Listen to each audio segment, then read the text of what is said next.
Hi, I'm Chris from Driver Training Limited. In today's long lane video, you're going to be asked to go straight ahead, second exit, and then go right at the roundabout, third exit.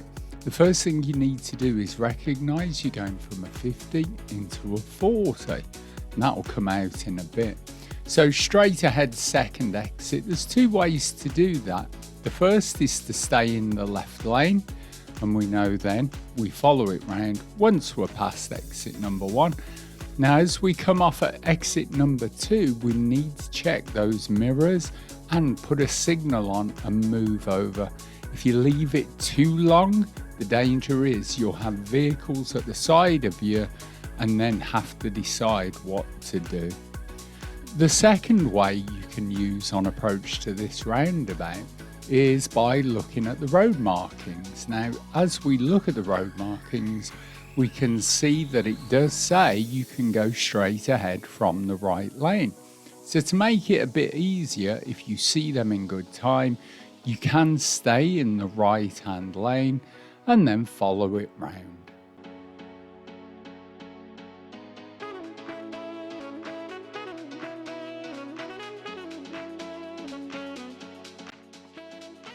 At this roundabout, we're going right, third exit.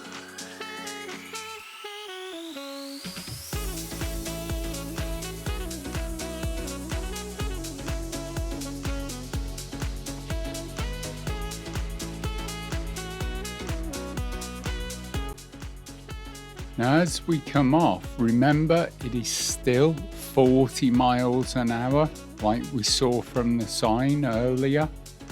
And the mistake everybody makes is at this point, they see the national speed limit sign or the traffic's just starting to build up speed anyway, and everybody goes over that 40 mile an hour limit. Remember, it's not national speed limit until you pass those signs. Now it's just a fairly long road, so we're just going to skip through these bits.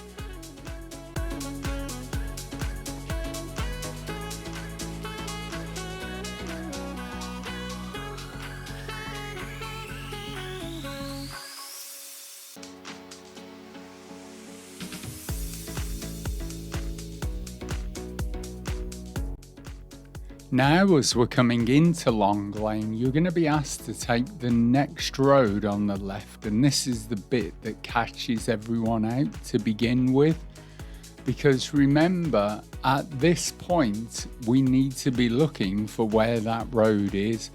We've got the yellow highlighted sign on the left telling us there's a crossroads coming up, but already we can see in front of us the white line across the road. We've got the gap in the curbs, and we've also got the white road boards or signs, which, as you'll remember from your theory test, a green board means an A road or a major road, a white one means a minor road or a side road.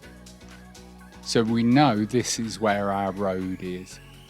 As we come down to it, if you look to the left, you can't see round it, so we know it's an incredibly tight turn. But bear in mind, you're coming from 60 miles an hour potentially onto a really sharp left turn, and that's why everybody's caught out. Now you literally need to be doing about 10 miles an hour because you've got a sharp left followed by that sharp right. The next bit that catches everyone out is ahead of us. Now if you look at the road markings, can you see the white line? So that means that's a separate road to the one we're on, and under the hedge on the left you can see it actually says it's a dead end or no through road. So both of those should tell us that our road, the one we're on, bends round to the left, and again you can see it's a really tight turn.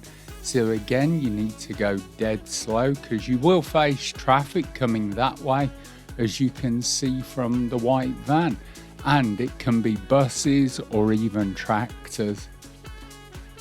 In the distance, you can see the cars parked up because it's quite a popular place for anglers. So it's looking for vehicles coming the other way, round the corners, and just being prepared that you may need to stop. And we're going to show you an example of that now. And this is a good example of how not to do it. If you notice the speed at the bottom, he's coming up to turn the corner, and as we get there, we're still at 16 miles an hour, which perhaps on a normal left turn would be acceptable, but on a bend like this, you need to be at about 10 miles an hour. The result, as you're about to see, they cross the white line. Then, because they're struggling with the steering, they go onto the grass verge. But then they fail to read the road markings and they go straight ahead without signalling or seeing if anything's coming the other way. In this example, as we look down ahead, we can already see at this point there's a bus turning into the road. Now, as we get up to the corner and look at the bus, can you see its brake lights on? So is that for that sharp bend or because something's coming?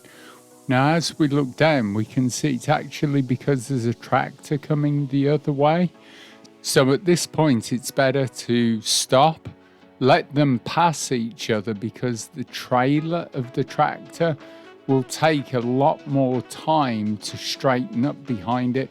Plus, the tractor can always go up the grass verge or into the hedge a bit and it won't bother it at all. Then as we come round the corner, not only do we have to stay close to the left curb, we have to remember that that bus, because it's on a country road, very often buses that do country routes don't have bus stops.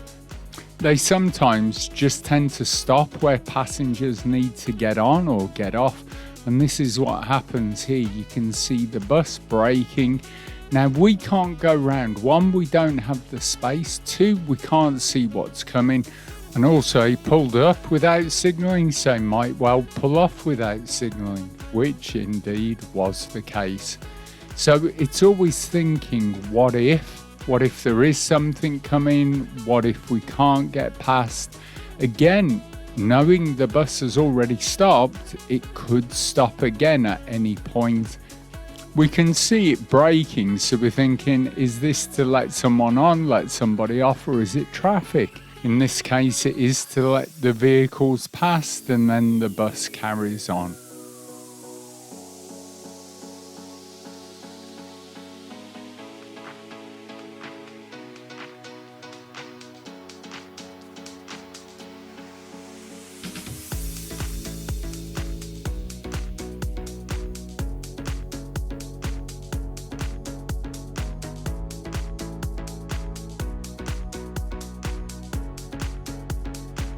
Now we have the added hazard of the cyclist. So again, you'd want the bus to fully clear it, and then we've got a good view ahead so we can see that it is clear to get round it. And at the end of the road, they'll ask you to turn left. Now it's important to remember that we were originally on a 60 road. There's been no change of speed limit, so when you pull out onto this road, you're still in a 60 mile an hour road. Remember, there's no street lighting, so we know it's national speed limit. Now this road again is a pretty long one. You wouldn't think much could happen, but here's a couple of examples of what can happen. This is when we were going round that suddenly you come across a car. Thankfully, the police had just turned up, as you can see. And we didn't know if the person had broken down or someone was being sick or poorly. So all you can do at this point is just wait for the traffic to clear. This is where using that hold back position comes in, so that you can see clearly down the road if you can go or not, and then choosing the right moment to go.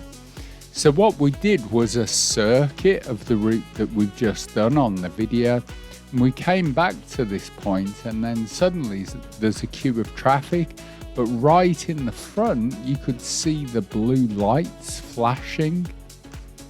So all you can do again at this point is stay behind the tractor. You can't see round them to see what's happening. We know there was a queue of traffic in front, and as we come down it becomes obvious what's happened. So now the tractor is signalling to turn into the farm. However, it's now that you realise what was actually happening was the police were either towing or somehow escorting the car out of harm's way and into the safety of the farm driveway. The problem was now it was blocking the tractor from getting into the driveway. But after a relatively short time, they find a way to move out of the way, and then everybody's free to go. So that's the first section of Long Lane. This now is the second section. They'll ask you to take the next road on the right, which you can see is signposted ahead. So as we come down, it's looking for that gap in the pavement, the white line, to see where the road is, so that we don't approach it too fast. Now, as we turn in, you'll notice now it becomes a 30 from this point on. And the trouble is that after being on the road that's been a 60 for quite a while, takes a bit of getting used to. Well, now rather than open wide country roads, we've got the road going through the estate, so we're back into meeting situations, anticipation. Are there parked vehicles? Is there anything coming the other way? Can we get through?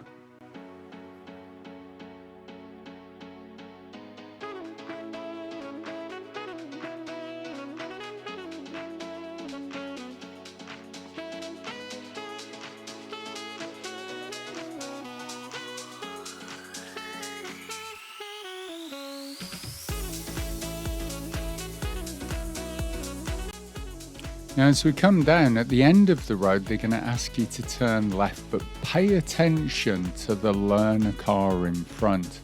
Now, as we come down, if you look at that learner, how quickly he disappears from view, that means it's a very, very sharp corner, and because of the parked cars, anything coming towards us is going to be on our side of the road, and potentially we're going to go head to head with it.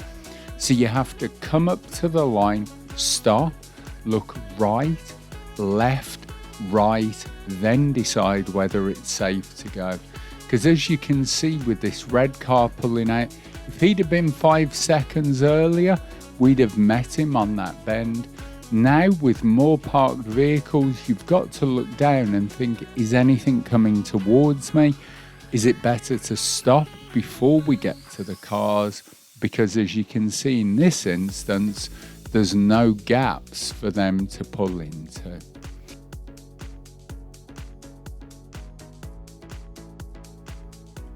So you follow this road down. At the end, you can see it goes back to a 40 and they'll ask you to turn right. So again, just looking for a suitable gap, remembering now it's that change of speed limit to 40. And looking for when it is safe to, because it is quite a busy junction. So we hope that's helped you understand this route a little better. Don't forget to like, share and subscribe to our channel. My name's Chris from Driver Training. Remember, drive well, stay safe, and we'll see you all again in our next video.